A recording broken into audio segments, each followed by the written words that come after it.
వాళ్ళ సుశిక్షిత వాళ్ళు నిలబడేట్లుగా వాళ్ళకి ట్రైనింగ్స్ ఇవ్వడం, స్ట్రీట్ వెండర్స్ ఐడెంటిఫై చేయడము, అర్బన్ పావర్టీని తగ్గించడం కోసం తీసుకోవాల్సిన చర్యలు, అలాగే ఈ శానిటేషన్లో మనకి 16,000 గ్రూప్స్ ఉన్నాయి.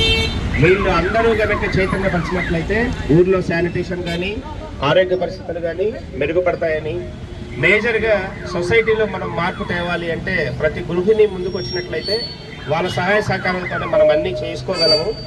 దాన్ని ఉద్దేశంగా పెట్టుకొని ఈరోజు మెప్మా గ్రూప్ సభ్యులందరితో కూడా జనవందను చైతన్యపరచడానికి చైతన్య ర్యాలీని కండక్ట్ చేస్తున్నామండి కదిరి మున్సిపాలిటీలో, ఈ పట్టణ పరిధిలో. దీంట్లో భాగంగా ఈరోజు 21వ తారీఖు శనివారం రోజు ఇక్కడి నుంచి బయలుదేరి అవగాహన ర్యాలీ కార్యక్రమం రెడీ చేస్తాము. స్ట్రీట్ వెండర్స్ ఐడెంటిఫై చేయటము, అర్బన్లో ఉన్న పేదరికాన్ని నిర్మూలించడానికి తీసుకోవాల్సిన జాగ్రత్తలు అన్నింటి మీద కూడా అవగాహన కల్పించడానికి ఈరోజు అన్ని చర్యలు తీసుకుంటామండి. అలాగే ట్రైనింగ్, తర్వాత ప్రజాప్రతినిధులతో మింగిల్ అవ్వటము, వీళ్ళకి ఏం కావాలి అనేవి, గ్రూప్స్లో ఏమేమి అవసరాలు ఉన్నాయి, ఇవన్నీ కూడా గ్రూప్ సభ్యులందరితో ఈ రోజంతా చర్చించి వాళ్ళ జీవన ప్రమాణాలు పెంచడానికి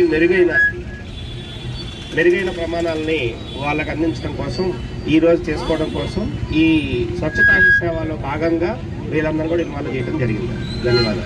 థ్యాంక్ యూ.